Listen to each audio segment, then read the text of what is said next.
How's it going, everybody? And welcome to Just Nobody's Podcast. I'm your host, Ryan. And I'm your host, Daniel. And today we're doing a podcast. Woo! If you're new to the channel, please hit the subscribe button and also hit the like button. If this video gets 3,000 likes, we'll give away one of these. Oh, I set the bar too low, huh? Yeah, that's low. All right, screw it. We're going to go with I said it. I can't retract it. So 3,000 likes, we'll give away a hot toy. It could be like this. It could be like Deadpool. That's one of the best hot toys, I feel. Yeah, they discontinued. I don't think they make them anymore. Yeah. Especially that Deadpool. Yeah, this is from Deadpool 1. Yeah. So if you want the Deadpool 1 hot toy, I don't know if I could give this one up. That's a good one, man. But I guess we would have to if I said it already.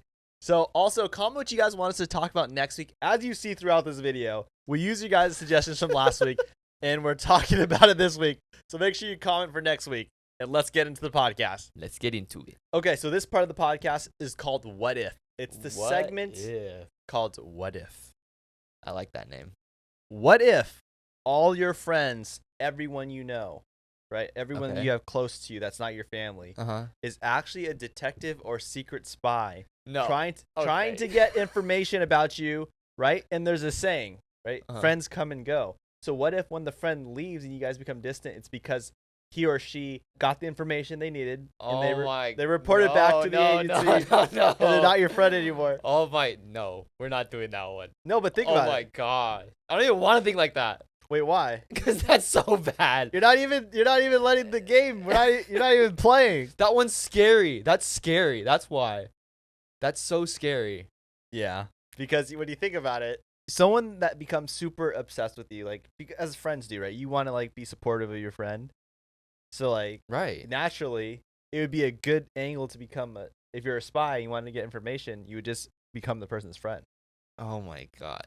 Okay, yeah, it makes sense, but that's really scary. Think about, especially because the whole friends come and go thing. Yeah, think about too, like whenever you watch like a detective show or like a undercover spy show. Yeah, and it involves kids, like a kid agent, like Cody Banks. Always be friends.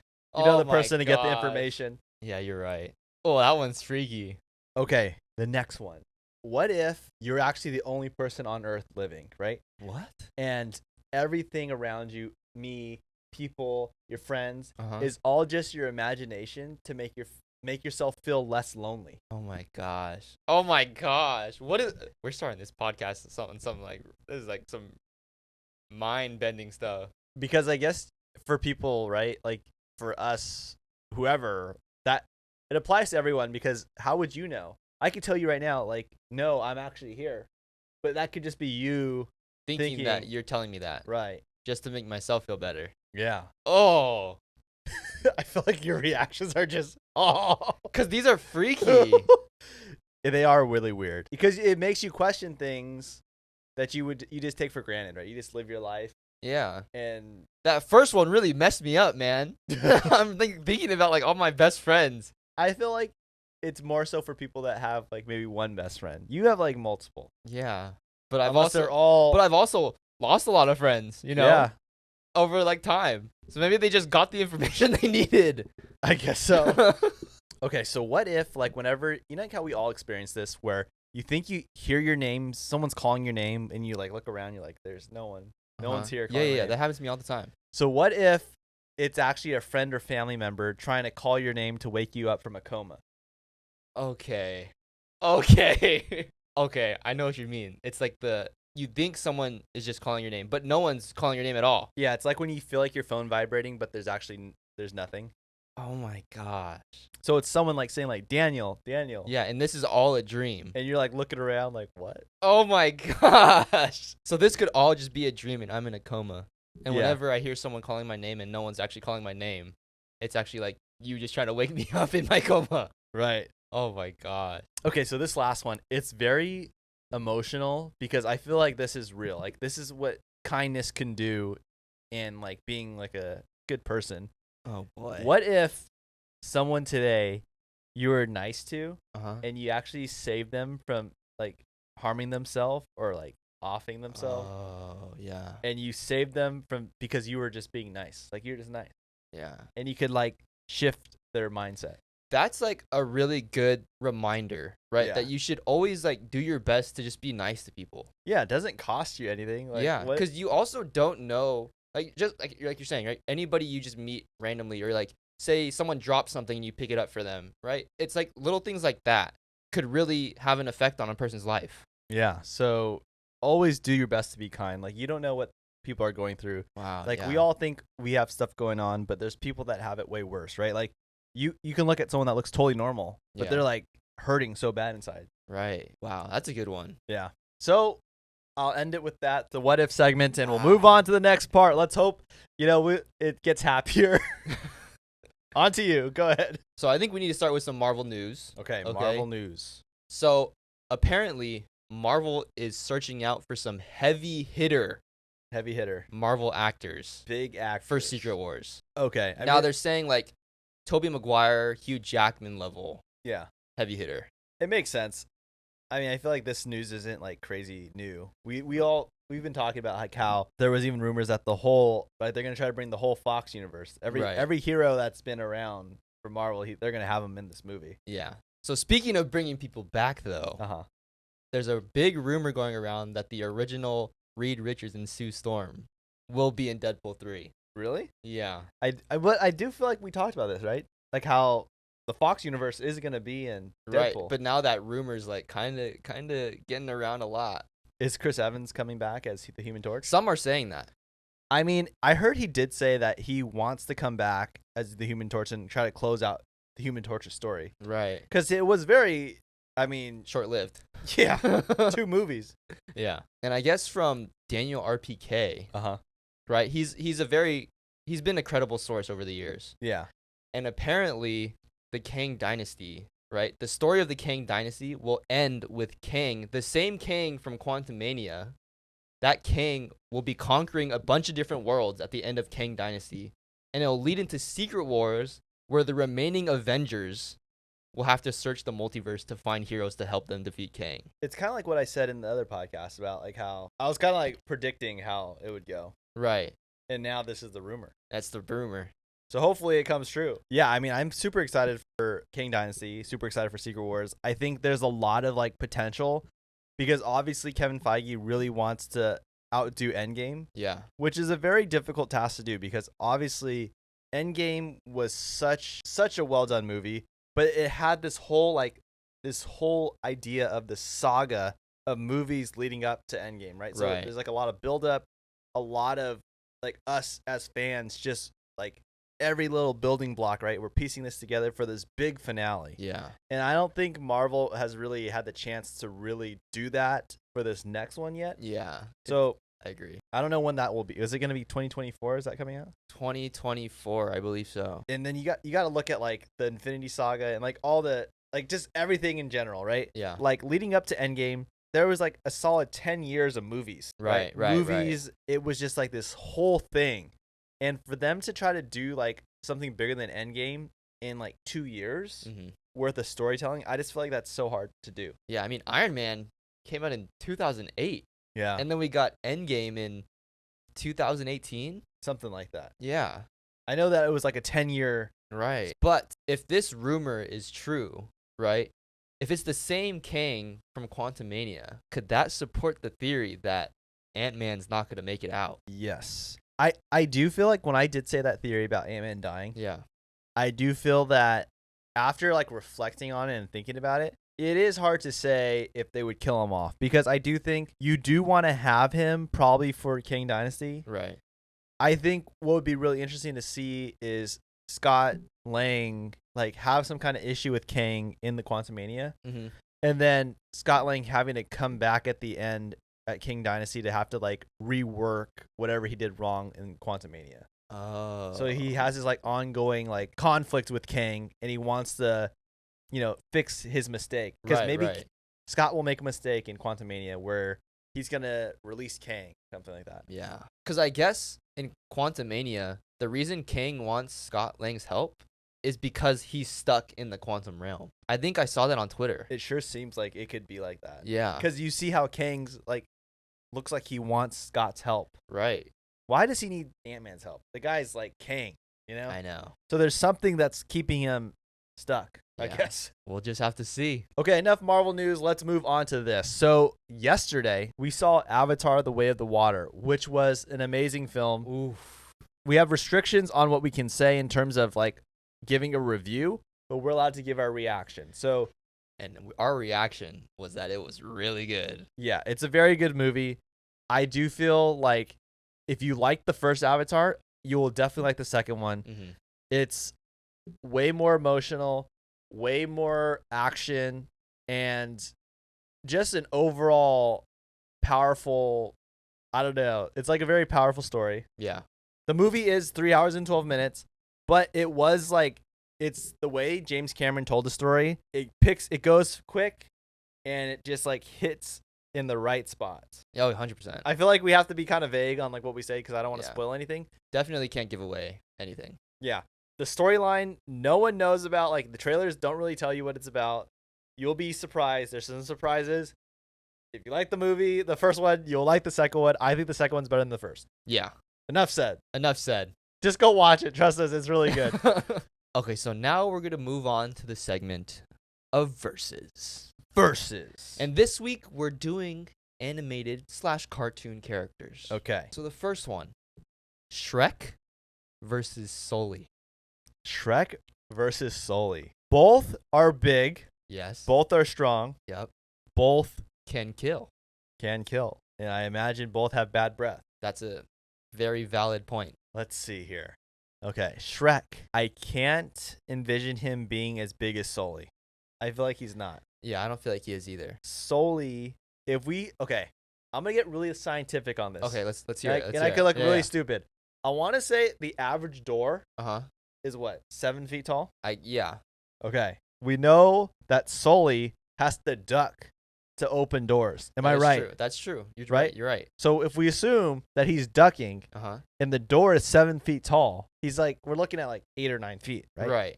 8 feet. Okay. Yeah. 8 feet. That's valid. Yeah. All right. Oh, look at that. What did you do? All right. Then we look at Shrek. Okay, Shrek is tall. But our measurements are tough to gauge his height. Okay. Yeah. But if we compare him to Pinocchio and Donkey, right, he's probably like 6 foot. Or do you think we're short? Is he shorter? I would argue a little bit taller. Really? Yeah, because when you look at him standing next to like regular people, yeah, he seems quite a bit taller than them. Okay, and let's get even more scientific. We assume the average American height is 5'9", 5'8". Sure. Yeah, that's a safe. Okay, answer. So how much taller do you think he is compared to the average person in the movie? I would say he's at least a foot taller. Okay, so we'll say give him 7 feet. Yeah. So Sully's got him by a foot. Right. Sully also has sharp teeth. Shrek does not. Sully has a tail that he can, like weed whacker him with. Shrek does not. Oh, you're right. Shrek does eat a lot of onions and has really probably bad onion breath. Okay. So when they both scream at each other, Sully probably doesn't have much to like hurt him with. Okay. Shrek could hit him with the onion breath. Now, is that like a fighting tactic? You got to figure once Sully gets that whiff of onion, he's gonna be like, right? So he kind of like flinches a little bit. Okay. You know what I mean? So when he flinches a little bit, his guard is down because he's flinching. Okay. Shrek goes in for the attack, hits him a couple times, right? But Sully's like, nah, not today. He uses that tail, weed whackers him, like whacks him. Okay. He's on the ground, right? But Shrek doesn't know that the tail is still active. Hits him. And I got to give it to Sully. Okay. That was very in depth. Well, think about it, right? I think we thought about it a lot. Okay, move on. Comment if you agree. I think it's Sully though. Okay. So Daffy Duck?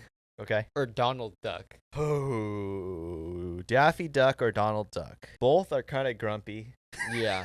Not that has anything to do with it. Okay, let's just figure this out. I've seen Daffy Duck use more weapons than I've seen Donald Duck, so I think Daffy Duck, he's more of like a PG audience. Yeah. Donald Duck's more of like the G audience. Oh, I like that answer. Yeah.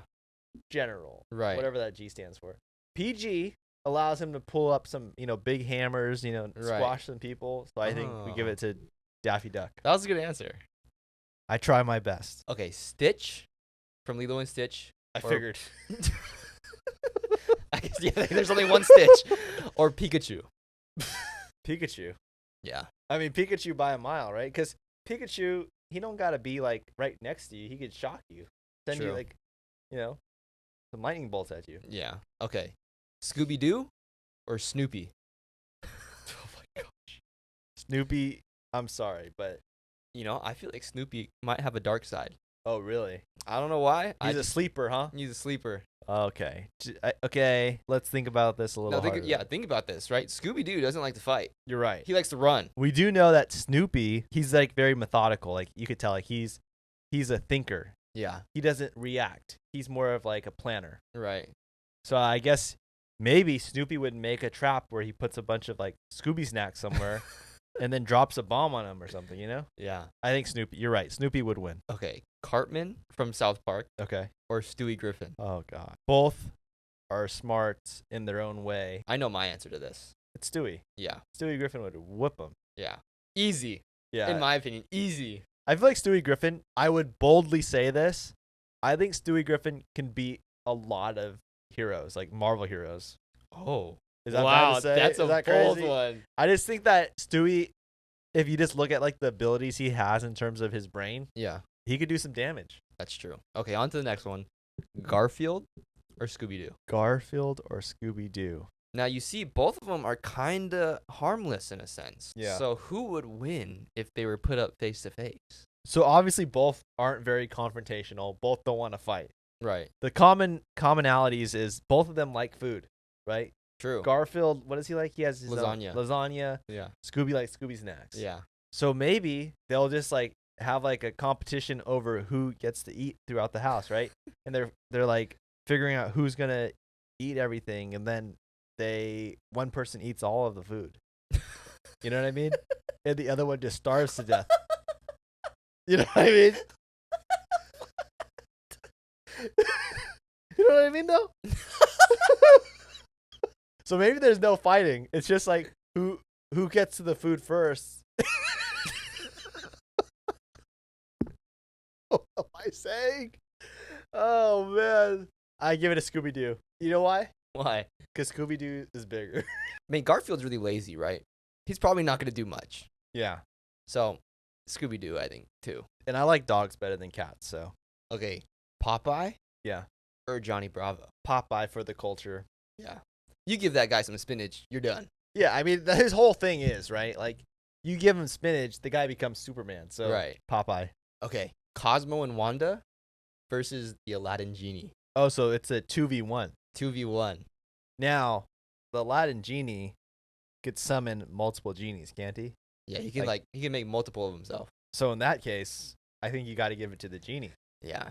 I thought this one was a little bit more of a debate, but I think the genie does Okay, take it. Okay, let's back up here. If you think about it this way, Cosmo and Wanda, they can make independent things happen, right? They could use their magic independently. Mm-hmm. Whereas the genie is only one person. Right. Right, so he has to think of what he wants. Whereas Cosmo can think of one thing and Wanda can think of one thing. Mm-hmm. Send some kind of attack at him, and technically they would win. The genie is very powerful. When it comes to magic and stuff, both of them are really powerful, right? It doesn't come down to size. Yeah. So I think it comes down to numbers, and I think Cosmo and Wanda would win. Comment if you agree or disagree. Yeah. That's a tough one. But based on I think 3 people with equivalent powers, you would give it to the team that has 2. True. Versus 1. That is true. It's valid. That's a valid reason. Yeah. Okay, so Dr. Doofenshmirtz. Okay. Or Dexter from Dexter's Laboratory. That's tough, but I feel like, I don't know. I feel like Dexter's done more damage than Doofenshmirtz. Yeah. I mean, I feel like Doofenshmirtz just doesn't have the brains. Yeah. He has the brains to make the invention, but he doesn't have the brains to follow through. Right? Yeah. Perry always beats him. Yeah. He's getting beat by a platypus. Dexter, you have my vote. You win. Okay, so on to the last one. Perry the Platypus. Oh, okay. Or Puss in Boots. Puss in Boots has 9 lives. That is true. And he has a sword. He has a sword. Perry the Platypus, not looking too hot right now. He's got a tail. He's got a tail. He could whack him. As we know, Sully has a tail too, and he utilized his tail to beat Shrek. I just feel like Puss in Boots would probably win. Yeah. I feel like Puss in Boots has more experience. Yeah. Yeah. The guy has 9 lives. Exactly. So if he loses, he'll just come back. Exactly. And he probably learns from his mistakes. Yeah. Tony Stark. Puss in Boots. Puss in Boots takes the cake. And thank you for watching Versus. This next segment is crazy news, okay? So there was this thing. I saw this video about this girl. Her name is Janie, okay?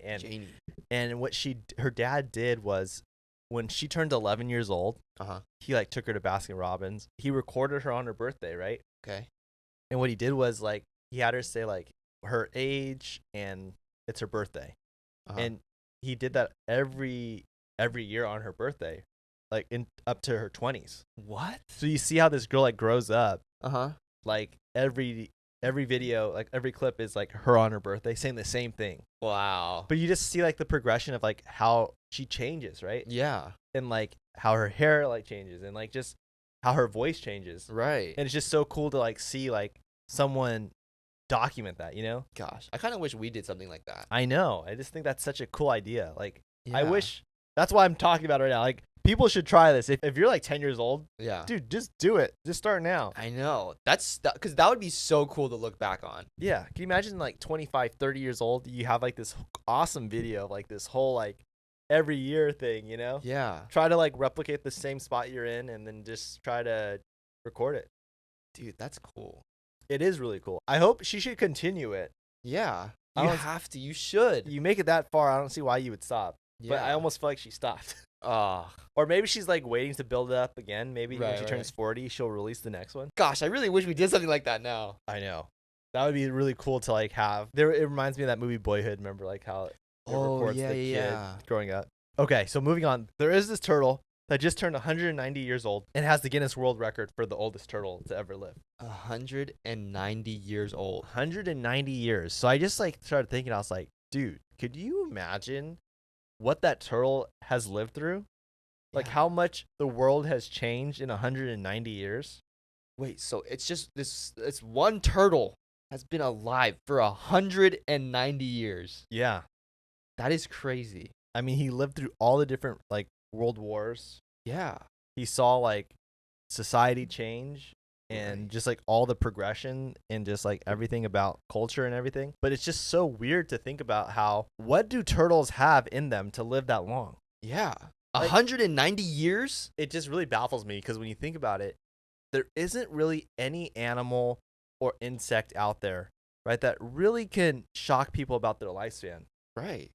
And it's just, I really am shocked. Like, what makes a turtle have that ability to live 190 years? He's almost 2 centuries old. Yeah. Does it have a name? I forgot it. Oh. But it has a name. Oh yeah. It's in the record books. Oh, yeah. It's not just turtle. Right. Is it like a massive turtle? Like, is it like huge? It's a bigger turtle. Oh, it's like a land, like tortoise? Yeah. Oh. Yeah, it's a tortoise. Okay. So did you hear about this teacher? So this teacher resigned from her job from teaching because some of her students found her OnlyFans. No. Am I allowed to talk about OnlyFans on here? I don't know. I hope YouTube doesn't take that down. I'm not promoting it. I'm just reporting the news. Hang on. What grade teacher was she? She was, I don't know, I forgot what grade she was, but she's a physics teacher, and she just said, I need to do what I got to do for my family. She makes $50,000 to $60,000 a year. Oh my god. Off of her, adult things. Yeah. I mean, physics, that's high school. Yeah. So she's a high school teacher.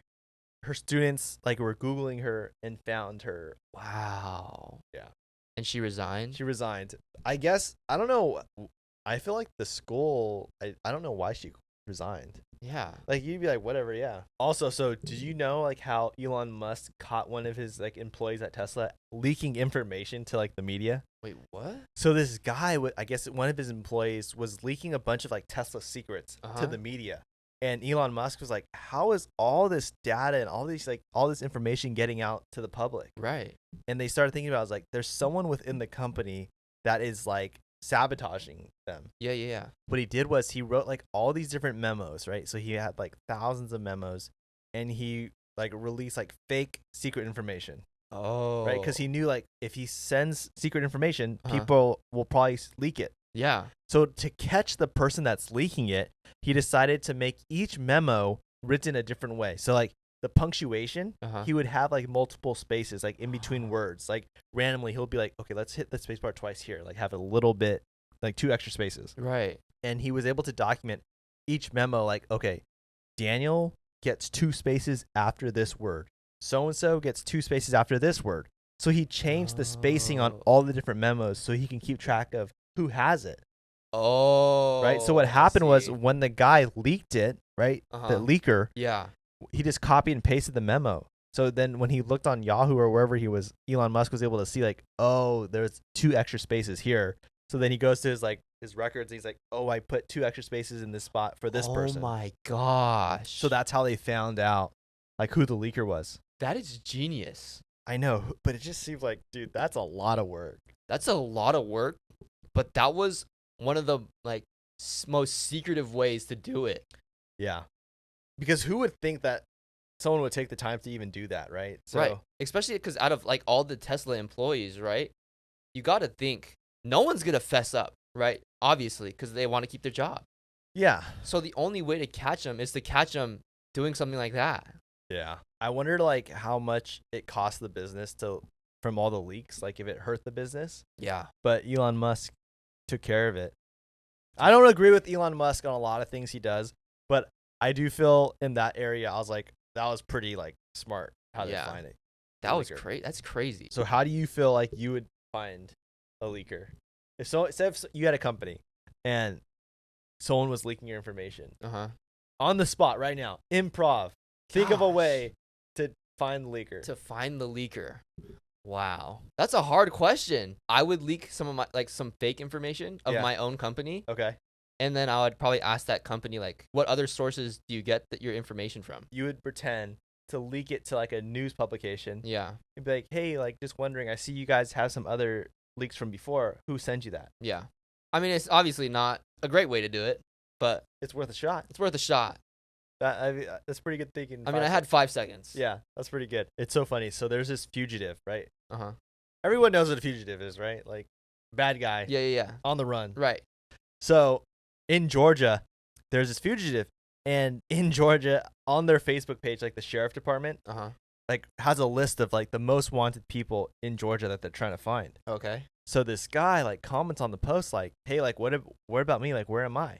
And the guy that comments this on the Facebook post, right, has 2 warrants out for his arrests. What? So then the police respond back to his comment, right? And they say, oh, thank you for letting us know. We see you do have 2 warrants. So we're on our way now. Are you kidding me? So then the police post an update, right? Yeah. And it's a photo of him in jail now. Oh my gosh. And then the police respond back to the guy's initial comment and says like, thank you so much for helping us get you in jail or something like that. What is wrong with this guy? He literally snitched on himself. I know. I think the comment, like what they responded back was like, we appreciate you like helping us convict you or something like that. Wow. What a way to go. Okay, was he trying to get caught? Because that's the perfect way to get caught. I feel like I would hope that's what he was going for. Like, hey, come on, get me. But maybe he was like kind of like just jealous and bummed. Like, hey, why am I not on this list? I'm a dangerous person. Right. Well, I don't know. Can you imagine if that list was fake and they just did that to see if he would get mad?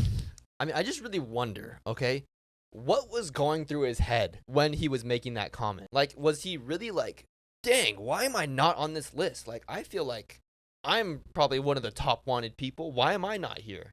Yeah. Or was he like, you know what? I think it's time. I just need to get caught. Like, and this seems like a fun way to do it.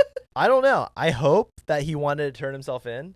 Yeah. But, dude, it sure doesn't seem like he wanted to turn himself in. Yeah. Just go to the police station. I mean, I wonder if when he got, like, the comment back, like, oh, thank you, we're on our way. Like, I wonder what he did. Like, was it like, I need to get out of here. Like, I need to go. Yeah, I wonder. Like, what was his initial response? Right. Because maybe he just said, okay, I'm going to sit at my computer. Yeah. Okay, so welcome back to Dumb Ways to Die, where I talk about the craziest and stupidest ways people have died. People have interesting minds. Okay, so the first one, this guy was playing golf. Wow. Yeah. And we all know golf is probably one of the hardest sports in the world. In the world. Yeah. And there's only probably a couple ways to die in golf. Yeah. Okay, so this guy was playing around at golf. Obviously, as many would, he was getting really angry that he was playing bad. Yeah. Only natural. People get mad at golf. Very few break their clubs, though. Right? This guy got so angry. He went up to a tree, saw a little branch sticking out, and said, I'm going to just break my club, okay? So he whacked his club against the branch. Yeah. it kind of bent around, snapped. Okay. Okay. The shaft, metal shaft now. Okay. Oh, wow. It snapped, flung back at him, and punctured him. Oh my gosh. And he bled to death.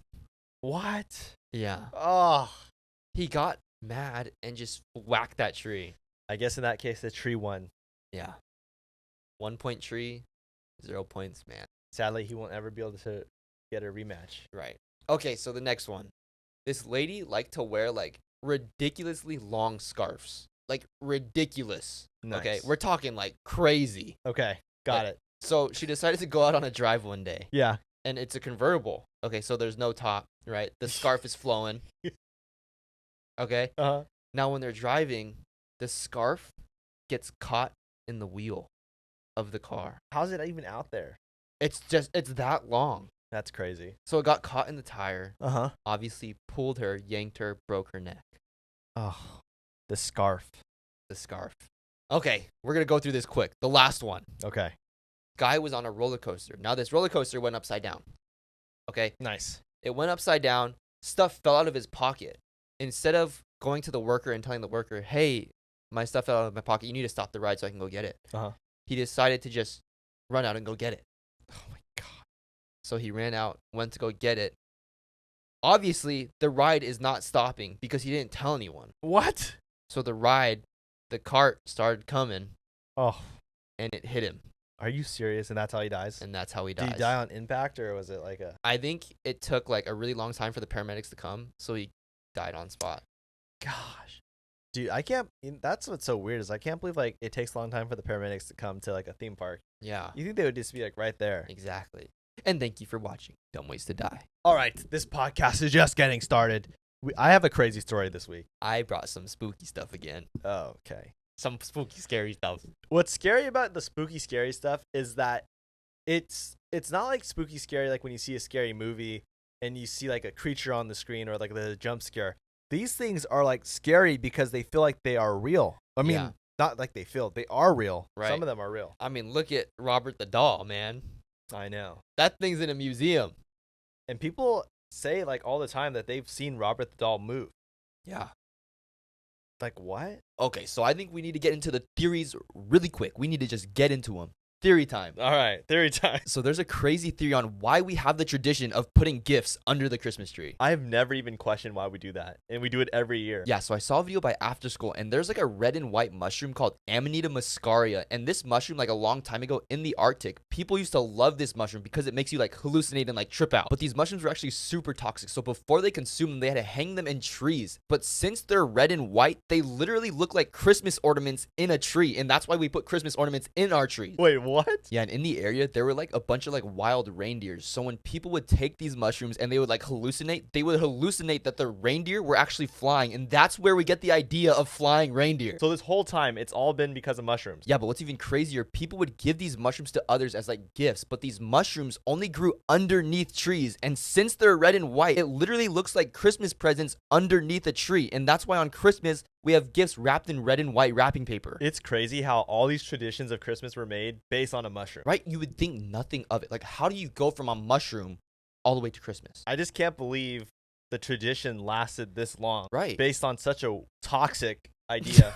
You know what I mean? Yeah. Okay, the mushroom is literally like, it's actually like kind of pretty looking because it's like red and then it's just got like a bunch of white dots on it. So when you literally look at it in a tree, it looks like an ornament. Okay, so moving on. We all have speculated this. We've all had this thought in our head about time travel. Do you know the time travel theory? No. So we all know how time travel is like one of the biggest mysteries, but what if I told you there's actually evidence that points to it actually working? So back in the 1990s, there was this guy named Mike Markham who actually claimed he created time travel, and he says that he has this machine inside his house that was able to do it. Okay. So apparently like some of his friends even said they saw it actually working. And one time when he tried to use his machine, it actually caused the whole city in his area to black out. No electricity anywhere. So a lot of news reporters were hearing about this news about this guy that has a time machine, and they wanted him to demonstrate it. And they asked him like, what's one thing that you would take to the past with you if you could bring it to the past? And he said, I would take my cell phone with me. How would his phone even work in the past? Yeah, I don't understand how he expected his phone to work in the past, but a couple years later in 1997, all of a sudden Mike went missing. All his inventions, the time machine was all gone from his house. But what was really weird is all of a sudden at a local news station, some weird archive photos came out like from the 1930s, and they found it all of a sudden. And it was actually a guy dead on the beach, and he was in this like metal tube, and he was found with this one device. And in the 1930s, when this photo was taken, they had no idea what the device was. But looking back now, they realized that the device was actually a cell phone from the 1990s, looking just like the same phone that Mike had. And apparently the metal tube that the guy was found in was actually the same device that he used for the time machine. So it looks like it could be Mike. Wait a second. This guy time traveled then. Yeah, so maybe like what happened was he time traveled back to the 1930s, but something went wrong and he died within his like time travel machine. You know what I mean? And that's why he was found in a metal tube. And yeah, with his cell phone. The one device he said he would take with him. That's weird. Especially because in the 1930s, right, they wouldn't know what that is yet. Yeah, so they probably would just look at it and just like, disregard it. Like it's a toy or something. Oh, weird. But now when they look back at the evidence, right, they're like, oh my gosh, that's like a Nokia like cell phone. You know what I mean? Yeah. Okay, so speaking of crazy news I saw, okay, this is crazy. Do you know the 10-year-old kid who killed his mom for a VR headset? What? Yeah, so last week there was this 10-year-old boy who killed his mom because she refused to buy him an Oculus Quest VR headset. Are you serious? So the 10-year-old boy was in an argument with his mom, like, why can't you get me this headset? So he went to go get the family gun, and he shot her because she refused to get him one. And then the next day after he killed her, he went on her Amazon account and ordered himself an Oculus Quest headset. And then a couple days after killing his mom, he went up to his grandma and confessed, like, I'm sorry for killing my mom, but do you happen to know when my VR headset's going to come in the mail? He literally just asked his grandma that. So did anything happen to the kid? So he currently has a $50,000 bail, and he could literally face up to 50 years or more in prison for his crime. This kid was only 10? Yeah. I mean, they're saying, like, if he gets tried as an adult, right, he'd probably face upwards of, like, 50, 60 years. That is crazy. I know. It's just, like, it's so sad that his mind worked that way. You know what I mean? Like, he didn't get what he wanted, so he just killed his mom. I wonder, like, what trauma he's gone through for him to even have that in his mind. Yeah. For him to have a gun in the house and, like, to know where it is. And to know how to use it. Yeah, it's really crazy. He's 10. That's scary. There's certain, like, influences, right? Like, obviously, like, movies, right? You see, like, violence and, like Grand Theft Auto, right? You see, like, just crime just happens. Right? And there's no punishment really, right? You get a couple stars on the board, you go to jail, and then you get right back out. In a span of like 10 seconds, you're back. Like there's no repercussions. And I just feel like it probably messes up people to a certain extent. Yeah, I did play Grand Theft Auto, and I like the game. So, but hey, I ain't go doing what that kid did. Right. Okay, so I also brought some crazy stories, some spooky stories, like always. You're gonna make everyone hate being up at like 10 p.m. watching this. Yeah, so you should always count your grocery bags before you take them in the house. Why? Okay, so my friend told me this crazy story, and there was a family that would always go grocery shopping together. And when they would come home, they would unload the groceries. So they would put some away, like put some in the house, and then go back out and grab some more. Okay, pretty normal. But when they unloaded all the groceries, they came back inside and they noticed some of the bags were missing. But they just thought like, oh, maybe we just left some at the grocery store. So they just forgot about it. But the next month, they went grocery shopping again, and the same thing happened. So whenever they would come back from the grocery store, they would notice like a couple bags were always missing. Yeah, now the family started to get really confused, but they just continued to let it go. But over the years, it kept happening every now and then. More bags would go missing. And then they decided to remodel the house. So when they were remodeling the house, they tore down the wallpaper and tore down the walls. But inside the walls, they found a bunch of empty grocery bags. What do you mean inside the walls? So someone was living in the walls of their house and stealing the groceries for years. So who was living inside the walls then? They don't know. They never found the person. All they found was the empty grocery bags. So let's just retrack here. Yeah. They go to the grocery store. Yeah. They come back home. They have 5 bags of groceries. They put it inside the house. As they're putting things away, all of a sudden they realize 1 bag would go missing. So there'd only be 4. Right. But they would just think like, oh, maybe we just forgot one at the grocery store. Like they accidentally left it there. So do you think they brought in all 5 bags first, then the stranger who was living in the walls took it? Or do you think the stranger would grab it while it was still in the car?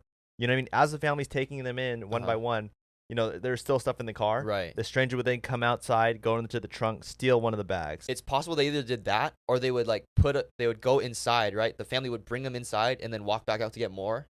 If they were already in the house, they would just snag one real quick and then go back to their hiding spot. Because years would go by and it would happen like every now and then. So they were just grabbing bags, and it was like free food, right? I've always said this on the podcast. That's one of my biggest fears. One day realizing that someone was living like in your attic or your basement or in your walls. Right. Like, that's freaky. I mean, yeah, I feel like that's a lot of people's biggest fears because that's crazy. Imagine someone for years of your life just living in your house and you have no idea. So I'm going to tell you another crazy story. It's very strange in terms of like the events that happened. It's still very unsolved. Ooh, I don't like unsolved ones. Oh my gosh. Do you know about the guy who got killed for singing. Killed for singing like a song? Yeah, so back in the 1990s, there was this really successful singer named Chelino Sanchez, and he had one of the most successful careers. Okay. So when he was younger, before he became a successful singer, he lived in Mexico, and basically like his sister one day got attacked by this guy, and this really upset Chelino, and he wanted to get revenge on his sister's attacker. So a couple days go by, and one night he sees the guy that attacked his sister. So Chelino pulls out a gun and shoots the guy and kills him. Dang. So immediately after killing the guy, Chelino knew he had to get out of Mexico, so he went straight to Los Angeles because he didn't want to get caught. So he ended up working as like a car salesman and also like a busboy. So he just got away with that? Yeah, and his dream was always to become a singer. So like slowly he started releasing songs, and one day like a radio station picked up his song and started playing it all throughout the radio. He soon became one of the most popular singers, and like he slowly started performing a lot throughout California. So time passes by, and he's given this opportunity to go to Mexico to have a concert, and the concert sells out, and everyone's loving it. He's performing super well, and all of a sudden the audience hands him this note. So he opens up the note, and the note says, "You better stop singing or else we're gonna kill you." Wait, what? Yeah, so Chelino gets the note, crumples it up, and he just starts singing. He gives like the best show. He doesn't care about the note, and he just continues to have an amazing show. And the show ends, he leaves the stage, and all of a sudden he gets in his car. But all of a sudden, the police pull him over, and they say like, "Chelino, you need to come with us." And it turns out that the police were fake police, and they ended up killing him that night. But many people think that the reason why Chelino was killed that night was from the past, when he killed his sister's attacker that night. It all came back to him. Dude, that is crazy. So I don't really know the full story, but all I know is just from what I've heard, it's really traumatic, right? I mean, this guy had a successful career, Yeah. and all of a sudden it's just taken away from him. And he was trying to get revenge on his sister's attacker. Yeah. And the guy who attacked his sister did some really horrific stuff. Like, we can't say on YouTube, but Oh my gosh. Yeah. Okay, so there's like another crazy story that I saw. So if you ever find red marker on your body, you need to wash it off immediately. what's wrong with having some red marker on you? So there's this legend in a small town. There was a girl, and at school, this girl always got bullied. Like, she had no friends, nobody liked her, but there was always this one teacher that loved her, and she would let her eat lunch in her classroom so she didn't have to deal with all the bullying. And she would let the little girl like draw on the whiteboard because she loved to draw. But one day, the teacher gifted the girl a pack of her favorite colored markers, which was red, because the teacher was retiring. So now the kid had nowhere to go at lunch. So she just kept getting bullied and bullied. But one day, one of the kids went missing from the school, and nobody knew where the kid went. Like, they ran searches and nobody found him. But over the next few months, a kid went missing every single month, one after another, and nobody knew why this was happening. But the janitor of the school smelled a really bad smell coming from one of the sheds at the school, and he opened it up, and it was all the bodies of the kids that went missing over the months. And when he started to look at the bodies, every single body had a mark with red marker on each of their arms. There is no way. Okay, so nobody knew why the kids had red marks on their arms, but the only one that was able to figure out who was killing the kids was the teacher, because she knew who was obsessed with red markers. So they found all these kids in the shed on the campus. Yeah, so it ended up being the girl that was always getting bullied, and each of the kids that went missing were the kids that bullied her, and she would secretly mark their arm when they weren't looking with the red marker so she knew who to get. Dude, that is unbelievable. That's that is scary, so right? disturbing. Yes, that it's is scary. That is like a horror movie. I can't believe that's even a story. I can't believe that's real. Yeah. That's a crazy urban legend. I'm never using an expo marker again. A red expo marker. Red one. It's so weird how it's like any expo marker but the red one. So this week I also kind of went down this little rabbit hole of like games you shouldn't try to play. Like the one in the mirror where you Yeah, like that. Okay. So you should never try to play musical chairs alone. What's wrong with playing musical chairs? So apparently this is one of the most dangerous games. Like, people advise others to never even try this, but all you have to do to play is have a match, a chair, and a recording of the song Tiptoe Through the Tulips. Like, you know that super creepy song? Dude, I absolutely hate that song. That is like one of the most horrific songs to exist. So first, you can only play this game between midnight and 3 a.m. and you need to be in a super dark room with no lights, and you need to close the door. And then you put the chair in the middle of the room and you hold a match in your hand, but you don't light it yet. Okay. Then you start the recording of Tiptoe Through the Tulips and you walk around the chair 6 times super slowly. And if the music stops, you sit down as fast as possible and you light the match. And that means you won the game, so you're done. But if the music keeps playing, that means nobody wants to play with you. And this is where it could get really dangerous. So if the chair starts to tip over, that means you're supposed to run out of the room as fast as possible and never go back in that room ever again by yourself, because that means something aggressive was in the room. Man, who in their right mind would play this game? Yeah, so apparently this is like top of the notch, like super dangerous. And like when you look at the risk level of this game, they say it's really high risk of something dangerous happening. I feel like any of these games like this, like where it involves like weird ghost stuff, or like I don't know. I just feel like it's really, I ain't gonna play none of them. Definitely not. Don't play this game. I'm serious. Like, don't play it. I wouldn't even try. And he's not even trying to do like reverse psychology, like, oh, you shouldn't do this. Honestly, don't try. You know, he means don't do it. I'm just telling you how to do it, but I'm telling you don't do it. Well, you're more saying like what people have done. You're not saying how to do it now. You're just saying like how they have done it. Right. Now, it doesn't make it right to do. Don't do it. Okay, so on to the next game. If you ever see two hopscotch courses like next to each other, you should never jump on them. Hopscotch? Yeah, so someone sent me this legend that you should never draw or play two hopscotch courses right next to each other because there was this little boy who had really strict parents. They never let any of his friends come over and they never let him do anything fun. So the only way to do something fun was to sneak out of the house at nighttime so he would play hopscotch by himself in the driveway. But one night, a little girl named Jenny wanted to play with him, so he drew her a course too. And every night after that, he would draw two hopscotch courses because he knew Jenny would probably come play with him. And one night, his parents caught him sneaking out and playing hopscotch. And he said, I'm sorry, I just wanted to play with Jenny. And he started describing who she was and what she looked like. And immediately, the parents grabbed their son and ran him inside. And they told him that Jenny was a little girl in their town that went missing. And she died 20 years ago. What? Yeah, and apparently all this happened because when you draw two hopscotch courses next to each other, it's actually inviting the dead to play with you. Yeah, well, not playing that one ever. Dude, I don't even play hopscotch, okay? First of all, growing up as a kid. I would hope you wouldn't play hopscotch now. Wait, why? You got some shame on hopscotch players or something? I guess not. I honestly was pretty bad at it, I remember as a kid. That's where you kind of have to like use one leg, right? Or one foot, and you just gotta. Right, there goes like one box, two boxes, one box, two box. Like, you know, like Gosh, go 1 foot. Myself. I'm exposing myself right now. That doesn't sound very hard. Okay, so moving on. A couple weeks ago, I talked about like a movie story or like, you know what I'm talking about, right? Those movie stories. Right. So I'm going to do that again today. But what's crazy is this one is one of the most, it's like a thriller, it's suspenseful, it's heartwarming, there's drama, there's action. So it's like all the genres in one. Yeah. But this story has one of the worst ratings.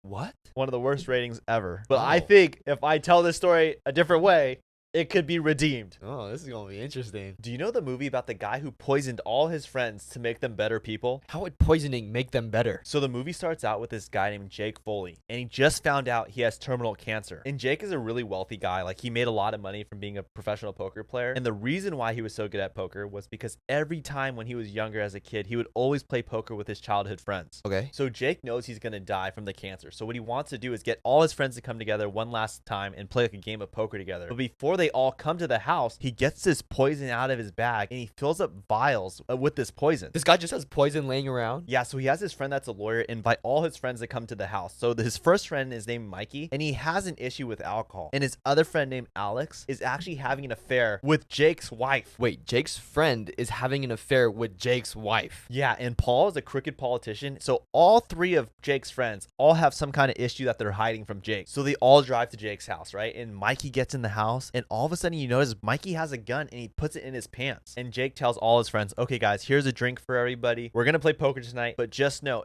whoever loses has a serious consequence that I'm not gonna tell you till the very end of the game. So all his friends agree to play this poker game. So they get to the table, they start playing, they're dealing the cards, everyone's having a good time. And then all of a sudden Jake says, let's take a break. I want to talk to you guys. And he sits them down and he tells them, just so you know, I have just poisoned all you guys. What the? Yeah, so he tells all his friends, look guys, I'm dying of cancer and I'm gonna die soon. But I wanted you guys all to feel what it's like to be dying, so I poisoned you all. And what I want you guys to do is all come clean about the things that you're doing wrong in your life. He basically is trying to tell them, you guys all have to be honest in this moment right now and come clean. So Mikey agrees to go first, and he says, look guys, I am actually battling depression, and that's why I always carry around the gun with me. And then Paul says, I'm so sorry, Jake. Like, I've been dishonest to you. I've been stealing from you all this time. I've been stealing a lot of money. And then Alex goes next, and he tells Jake, I'm so sorry. I've been having an affair with your wife, and I've been lying to you this whole time. So after all that, all of them are going to die. Well, no, Jake actually reveals to them that he didn't fully poison them. He just wanted them to come clean of all the wrongdoings that they're doing to become better people. He tells every single one of them that I'm going to give you guys $25 million each, but before I give you the money, I wanted to make sure that you guys were good people and came clean of all your wrongdoing so that you could now take action and like become better. Okay, that's actually really sad. So unfortunately, Jake passed away a couple weeks later, but he accomplished his goal. All his friends were taken care of, and all of them took action to become better people. They tried to make changes in their life. So in turn, Jake accomplished the goal, and he was able to help all his friends. It's a pretty extreme way to do it, but he did really help them. Yeah, I think the whole thing was that he said that people, when they face death, right, they all of a sudden like want to be honest about everything. So he thought if he simulated that for them, that they would all come clean and like be able to reinvent themselves and like get rid of like confessing it was gonna fix them. Right. It is really touching though to see like the extent he wanted to go to. Right. He wanted to make sure he helped his friends in a way that wasn't just leaving them like a financial like wealth. Yeah. Right. Like he wanted to. He knew that each one of them individually were dealing with something, and he knew it. Right. Yeah. But he thought like in order to really help them, they have to come out and say it themselves. Right. Because I think he would have felt like a sense of guilt if he went to his grave with like he giving them all this money. It's only going to further make them worse, right? Yeah. Because you get money and you're a bad person. You're only going to do bad with it. Yeah. So he definitely made them better people. Like he prepared them for the money that he was giving them. Okay, this next part of the podcast is called Whose Side Are You On? Where Leia talks about a real life story and we have to figure out who's right and who's wrong. So comment if you feel the writer's right or the writer is wrong. Let us know your opinions on this. I think it's really interesting to talk this over in the comments, so we look forward to seeing your comments. Here comes Leia. Woo, Leia. All right, whose side are you on? Is the writer wrong or right? Am I wrong for sitting with another girl while watching a movie? Ooh. Okay. Is he dating someone? I, 29 male, have been with my fiance, 28 female, for 5 years. We had just purchased a home together in September. My fiance Gigi has a friend Chelsea, 26 female, who she met through work. I would consider them being good friends since Gigi had asked her to be a bridesmaid. However, the last few months Gigi has been cold to Chelsea, stating that Chelsea has been talking behind her back and trying to sabotage Gigi's promotion. However, Chelsea is cool and I enjoy talking to her. I don't think she would do this. Chelsea and I often talk on Snapchat. We both enjoy working out, watching movies, and have gotten really close. When I've had issues with Gigi, I've turned to Chelsea, who has always listened to me and validated my feelings. Red flag. Chelsea and I decided that we would have a movie day. We planned it weeks in advance, and I mentioned it to Gigi on Friday that Chelsea would come over with drinks on Saturday. Gigi was not very happy, so I did not mention that I had planned it for weeks. The thing about Gigi is that she doesn't drink. Chelsea and I enjoy craft beers, so we both end up bringing craft beers to the house. Gigi was more than welcome to watch movies with us. While we were watching movies, I sat next to Chelsea the entire time. Chelsea had her legs over me, and I had my hands on her legs or knee. Oh my gosh. Wait. At one point, we both got cold, and I threw a blanket over us. I did fall asleep, as I sometimes do. Gigi at no point told me to move next to her. Instead, she sat at the other couch under a blanket alone. Chelsea eventually went home. I was happy to get to spend time with a friend. When we went to go to bed, Gigi accused me of being wrong for, in her words, cuddling with Chelsea while watching movies. Yikes. I am saying we did not cuddle, but simply sat next to each other the whole time. We have been arguing about it for days, and Chelsea doesn't see what went wrong and doesn't think of me being wrong. My friends also agree with me. However, I need an outsider's perspective. Gigi is not talking to me at the moment. Was I wrong? Whose side are you on? Wait, didn't he just admit that he cuddled with her? Her legs were on him, wasn't it her? No, yeah, but he was just saying how like they sat next to each other. Obviously, that's not just sitting next to each other. They're like physically touching each other. Her legs were on his legs, and his hand was on her leg, right? Yeah, or arm, he says. That's not just sitting by someone. Absolutely not. I think this is a pretty fast one, and like we could settle this. You're wrong. You're wrong, dude. What are you saying? Gosh, poor girl. Fiancé. Gosh, what I wonder is what he thinks is cuddling. Yeah, what's your definition of cuddling? Comment what your definition of cuddling is. If that's just sitting for him, bro. Oh gosh. No one is safe. Whose side are you on? Is the writer wrong or right? I cheated on my wife 3 years ago. That's already wrong. She agreed to forgive me if we opened the marriage, but now I live in agony every day. Oh gosh. So basically, my wife, 39, found out that I, 41, have been hooking up with a woman I met online who lived 2 hours away. When the woman visited, we checked into a hotel.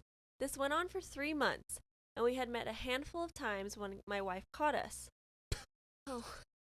She was waiting in the hotel lobby and saw us coming down from the room. She left me the next day, rightfully so. Good for her. We separated for 8 months, and then they were terrible on all of us, especially the children. Oh, male 9, female 7, and female 3. We started talking about getting back together. My wife said that she was sure that I would cheat on her again. We might as well open the marriage. I told her no because I've learned my mistake, but she wouldn't waver. I relented. We decided, but she did, not to tell each other the when, where, and with whom. Now, over 2 years later, we are back to normal on the outside. On the inside, I'm dying a little each day. Every time I see her happy, I wonder if this is just her old bubbly self or if she was thinking of somebody else. She's a very beautiful woman, and I'm sure she has no problems finding men who want her. Whenever she takes a shower after coming home, whenever she rejects my advances, I think that she has been with someone, and that kills me.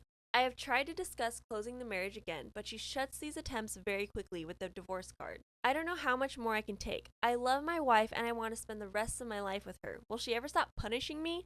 Have you ever forgiven a cheating spouse and stopped punishing them? What's going on in her head? Was I wrong? Whose side are you on? You guys should just get a divorce. I know. It's just like a spiral. Yeah, it just seems like you're at the point there's no turning back. Like once you open it, there ain't no closing it. Cause I mean, he started it, cheated on her. So yeah, do better, dude. Yeah, do better. You're wrong. You're wrong. Get out of here. Go. I don't know. Go somewhere. Whose side are you on? Is the writer wrong or right? Am I wrong for walking out of my birthday dinner after my sister and her boyfriend announced they were getting married? Oh my gosh, that is so messed up. All right, this was a couple weeks ago, but I still think about it. I, 16 female, had my sweet 16 a couple weeks ago. Nothing too crazy in that, but my parents and my extended family came over and we went out to a nice restaurant that my parents had booked. A lot of my family, cousins, and nieces and nephews were there, so it was a lot of people. After we ate dinner and it was time to blow out my candles, my mom insisted I open some of my presents so I don't have to carry them home. My aunties, uncles, and grandparents gave me my presents. After opening their presents and saying thank you in that, my older sister and her boyfriend gave me their present. Inside their box, they gave me a "Will you be my maid of honor" card on top of the present. I, obviously confused, looked at them with a weird expression on my face. My mom came over to look at the box as well, and she loudly said, "You're getting engaged!" My sister squealed with excitement and told us all about her proposal and how they're already wedding planning. She said it was the perfect time to announce their engagement since all our family was here. When my sister asked if I was going to say yes, I just nodded and excused myself to the bathroom. No, I didn't go to the bathroom. I ended up walking out and went to a nearby park. A couple hours had passed, and my dad pulled over to the curb and told me to get in with him. I expected him to yell at me, but he ended up taking me out for ice cream, and we sat at the lake and just talked. Aww. When I got home, I saw my cake on the counter, and my mom got up and started yelling at me about how I wasted money, wasted my family's time. My sister and her boyfriend came out and told me how mean I am for doing that to them. My sister also ended up saying that my birthday wasn't as important as her wedding, and my mother agreed. Oh my gosh. Bro, just do it another day. My dad told my sister and her boyfriend to get out and ended up talking to my mom about how they could have checked with me beforehand instead of announcing it at my birthday. Was I in the wrong? Whose side are you on? Gosh. Take the spotlight another day. Yeah, it's like her birthday, bro. Just do it another day. Yeah. I mean, I get it. You could ask for permission first, but still. Just to play the other side, you could argue that maybe at the sister's birthday, family drove in from all over the place, right? And they're all in one place, right? So all the family's there. And the sister's like, hey, or the sister's boyfriend is like, hey, this is a good opportunity to propose because everyone's there, right? But there are also other ways to do that. Yeah, I agree. But I'm just saying that might be the thought process. Yeah. But they should have asked for permission because it's spoiled her birthday. Yeah. And her dad was so sweet. Good job, Dad. Good job, Dad. So, no, you weren't wrong for getting upset. You were not wrong for getting upset. Good for you. I hope your birthday party next year is better. All right. Leia's going to let Daniel read a crazy story now. This is the real life story. All right. Leia's going to come over to my side now. So, whose side are you on? Am I crazy for thinking my boyfriend's sister is sleeping with him? Oh my gosh. What the heck? So, a little bit of background. My boyfriend, 23 male, and I, 23 female, have been together for about a year. Me and him don't live together. He lives about 40 minutes away. His sister, 28 female, recently moved close to me. She lives with 2 other adults now. When she lived farther away, we would see her about once a month. I always thought they were close, but now that I see them together more, I started to notice things that seem a little weird. Yikes. Also, they are half siblings and they have said they were not close growing up. They have had the same mom and did not live in the same household. They're step sibling. Yeah. Great. First, it started off with her always catering to him whenever he would go over. He started taking his clothes over because he loves washing it for him. She buys him his favorite snacks and will always make food specially for him when she knows he's on his way. Whenever he's there late, she begs him to sleep over. What? What the heck? Even after he says he wants to go home. Just let him go home. Just let him go. Let the guy go. One time, all three of us were watching a movie, and he told me to wake him up after it was over because he was tired, but she insisted I didn't so he could spend the night. It's becoming routine that he sleeps over at least once a week. He goes over to shower multiple times a week now, too. Who goes to another person's house to shower? She even asked if she can cut his nails for him. What? Who even offers that? Okay, edit. I would also like to add that she has another brother, it's a half brother, but same mom. A few years older than her, and she does not treat him this way at all. They also love telling a story about a time they went out to eat together and the waiter thought they were a couple. They've told me about 3 times and hear them tell others too. I don't know if They're proud of it. Yeah, why are we They're testing the waters, seeing how people think. What do you think? What's your reaction? I don't know if this adds anything to it, but it's weird seeing the joy in their face when they tell it. Whose side are you on? Sister. You gotta get out, okay? Because his stepsister is with him. That is weird. That's cringe. That's so weird. How do you even explain that? This is it. You know how you explain it? The stepsister and the stepbrother are hooking up. Dude, they're like a thing. Are you kidding me? That is weird. That is so weird. Blood or not? That's just. Could you imagine? That's like Could real you life step bro. Why are you laughing? Well, okay. Well, I guess you're not in the wrong, the writer, right? You better get out of there, though, because let me tell you something. No matter how close a sibling is, nobody's cutting each other's fingernails. All right? Let me just put that out there. Yeah, that's going weird. Over to shower, what? How many times a week? Once a week. Or begging him to sleep over. Yeah, begging to sleep over. Bro, when he doesn't even want to. it's on the wall, bro. Get out. Get out. This is your chance. Listen to us right now. You are screwed. Get out. Tell them. Oh my gosh, yeah. Definitely on the writer's side here. I guess on that note, comment what you guys think. Let us know who you feel is right and who you feel is wrong. If you do think the writer's wrong, I do question what's going on in your brain. Thank you, Leia. Woo, Leia. That was good. That was a good whose side you on. There were some crazy ones in there, man. That last one was good. That was gnarly. And you read it. Don't you think you did a pretty good job reading it? Let me know in the comments. Or don't let me know, actually. If it's a good comment, let them know. But if it's bad, just leave it in your drafts. Leave it in the notes. Okay, guys. Thank you guys so much for watching the podcast. If you made it this far, please hit the subscribe button. It really helps us out a lot. And it keeps you guys updated when we post. Also, hit the like button if this video gets 3,000 likes. Yeah, 3,000 likes. We're going to be giving away one of these hot toys to you guys. Also, comment what you guys want us to talk about next week. As you guys saw, we took your guys' ideas from last week and we talked about it this week. So we'll see you guys tomorrow on TikTok and we'll see you guys next Saturday on Apple Podcasts, Spotify, and YouTube. See you on the TikTok. God bless you guys. See ya. Love ya.